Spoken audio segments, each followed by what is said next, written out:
होगा तो 1,03,000 बच्चों का ही, तो कहीं ना कहीं उसमें 69 लाख बच्चे तो उससे छटेंगे ही छटेंगे।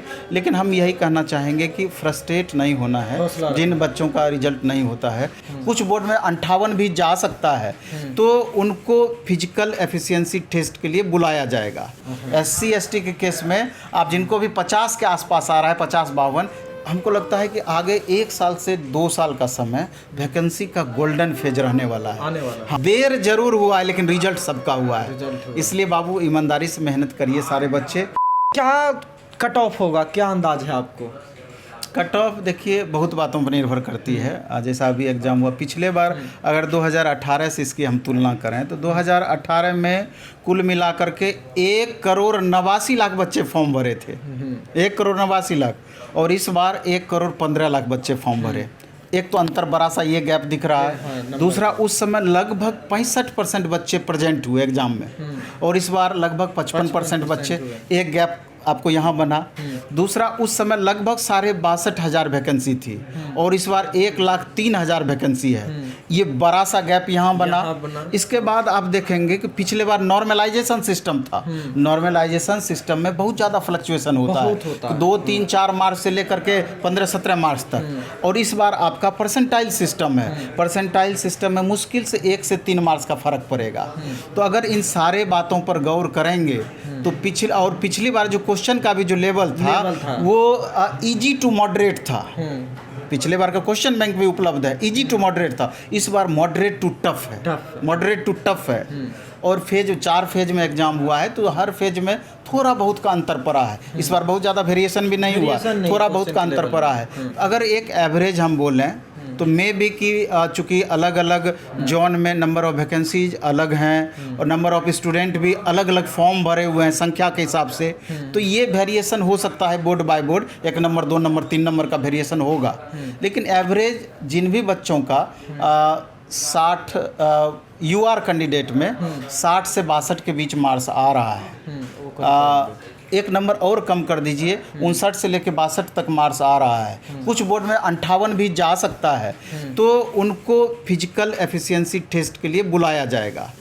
OBC का कैंडिडेट को उससे UR से 2 नंबर कम कर दीजिए। EWS को उससे भी 1 नंबर कम कर दीजिए। SC के केस में 5-6 नंबर कम कर दीजिए। SC के केस में 8-10 नंबर कम कर दीजिए। SC ST के केस में आप जिनको भी 50 के आसपास आ रहा है, 50-52, निश्चित रूप से उनको फिजिकल के लिए बुलाया जाएगा। लेकिन फाइनल सिलेक्शन के लिए जितना भी फिजिकल एफिशिएंसी टेस्ट के लिए कट ऑफ निर्धारित होगा, कम से कम 4 से 5 नंबर मिनिमम ज़्यादा रहेगा ही, 5+ ज़्यादा रहेगा ही रहेगा। उस हिसाब से कट ऑफ तय होगा। एक सवाल सर, लास्ट का ही कुछ सवालों में से एक है कि इस बार जब ग्रुप डी का एग्ज़ाम देने लड़के जा रहे थे तो उनमें एक डर था, जो प्रीवियसली मतलब और फेज में जो एग्ज़ाम दे के लड़कन आए थे, तो वो लोग कह रहे थे कि इस बार का एग्ज़ाम इतना है कि डर लग रहा है, UPSC लेवल का एग्ज़ाम पूछ रहा है। तो ये क्या है, क्या मतलब आपके यहाँ भी लड़के इस तरह के सवाल कर रहे थे कि इतना टफ सवाल क्यों? नहीं, हाल के दिनों में जितने भी एग्ज़ाम्स रेलवे कंडक्ट किए हैं, अगर हम 2018 या उससे पहले की बात कर रहे हैं तो उसका तुलना अभी से हम नहीं कर सकते हैं, क्योंकि दोनों में भारी अंतर है। आप मैथ में ही देखेंगे, TCS एग्ज़ाम कंडक्ट कर रही है, मैथ का ही जो क्वेश्चन का लेवल रहा है तो उसमें कैलकुलेटिव मैथ पूछा है, बहुत ज़्यादा बच्चों को समय लग रहा है। रीजनिंग में भी देखेंगे, बड़ा रीजनिंग का क्वेश्चन, बच्चों को पढ़ने में ही समय चला जा रहा है, समय खत्म जा रहा है। और करंट अफेयर्स भी इस तरह का पूछा है, डायरेक्ट बच्चों को पकड़ में आ नहीं रही है। GS का भी लगभग वही पोजीशन है। लेकिन मेरा कहना यह है कि अगर टफ है तो वो सभी के लिए टफ है, इजी है तो सभी के लिए इजी रहता। अगर इजी रहता तो उसमें सारे बच्चे उतना ही बेहतर परफॉर्मेंस देते हैं। कहना मुश्किल हो जाता है तो उसमें किसका रिजल्ट होगा, नहीं होगा।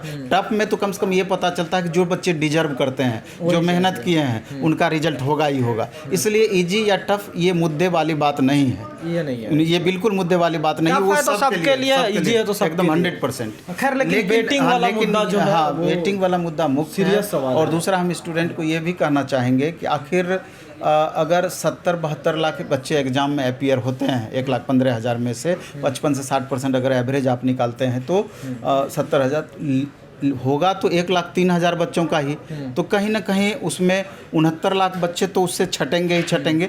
लेकिन हम यही कहना चाहेंगे कि फ्रस्ट्रेट नहीं होना है जिन बच्चों का रिजल्ट नहीं होता है, और इलेक्शन के कारण ही अगर है, चाहे सेंट्रल में 2024 में इलेक्शन होना है, स्टेट में खास करके बिहार के संदर्भ में बात करें 2025 में होना है, तो हमको लगता है कि आगे 1 साल से 2 साल का समय वैकेंसी का गोल्डन फेज रहने वाला है, आने वाला है। हाँ, और अभी आप लगातार 3 साल तक मेहनत भी किए हैं, थोड़ा सा अगर आप एफर्ट अच्छे से लगा देते हैं, सारे स्टूडेंट एफर्ट अच्छे से लगा देते हैं, तो कहीं ना कहीं ये मेहनत आपको अलग रूप में देखने को मिलेगी, कहीं ना कहीं आपके जीवन को एक नई दिशा प्रदान कर सकती है। लेकिन अगर यही 2-4-6 महीना अगर आप बर्बाद कर देते हैं, तनाव में अगर बिताते हैं या दूसरे कारण से आप मेंटेन नहीं कर पाते हैं, तो मे बी कि आपका फिर भविष्य बहुत अंधकारमय हो सकता है। तनाव लेकिन हो जाता है सर, तनाव तो स्वाभाविक है। एग्जाम का स्टूडेंट जो लाइफ तरीका है में ना, हाँ, कितने भी अच्छे परिवार के बच्चे हैं तो अर्थ का दिक्कत रहता ही रहता है, गार्जियन का प्रेशर रहता ही रहता है। अब बहुत सारे गार्जियन हम तो आए दिन देखते हैं, बच्चों का इसमें कोई गलती नहीं है, अरे 4 साल में रेलवे वैकेंसी देती है, एक बार मिस करेगा तो अगला बार आपको मौका मिलेगा कि नहीं मिलेगा कहना मुश्किल है। लेकिन गार्जियन भी क्या करें, उनकी अपना अपनी पेट समस्या काट करके अपना सारा कुछ करके बच्चे को बाहर पढ़ने के लिए भेजते हैं, लेकिन बच्चे भी मजबूरी में क्या करें। लेकिन फिर भी बहुत बच्चे जो हम देखते हैं सीरियसली लगातार मेहनत करते हैं। हम तो यही चीज़ इतने दिन के प्रैक्टिकल लाइफ में देखे हैं कि जो ईमानदारी से लगा हुआ है, देर जरूर हुआ है लेकिन रिजल्ट सबका हुआ है। इसलिए बाबू ईमानदारी से मेहनत करिए सारे बच्चे, और 100% गारंटी है थोड़ा देर होगा लेकिन सफलता आपको जरूर मिलेगी। चलिए, शुक्रिया सर समय देने के लिए। और यकीन है रेलवे ग्रुप डी बोर्ड जब इस बार रिजल्ट निकालेगा, ये वेटिंग वाला मुद्दा को सीरियसली इस पे विचार करेगा, और सारे पक्ष जो हैं, स्टूडेंट हैं, शिक्षक हैं, कोचिंग संचालकों से पता नहीं क्या उनकी चिढ़ है, लेकिन एक पक्ष ये भी है कि बहुत सारे स्टूडेंट्स का हौसला इन्हीं कोचिंग सेंटर से आ रहे हैं, तो उन्हें भी आप एक पक्ष के तौर पे रखें और उनकी सलाहों को सुने, कम से कम सुनना तो ज़रूर समझें, और फिर से विवाद रिजल्ट के बाद ना हो, इसकी भरपाई और इसकी मतलब क्या जो बैठ के एक मंथना होती है वो करें और इस पर विचार करें। बाकी आगे भी कोई ऐसे ही सवाल होगी स्टूडेंट के से जुड़े मुद्दे, तो हम ज़रूर नवीन सर से या और शिक्षकों से जो इस तरह की तैयारी में करवा रहे हैं बच्चों को, हम ज़रूर सवाल करेंगे। बाकी ये वीडियो फेसबुक पेज पे देख रहे हैं, पेज फॉलो कीजिए, यूट्यूब पे देख रहे हैं तो चैनल सब्सक्राइब सच बिहार को जरूर कर लीजिएगा। नमस्कार।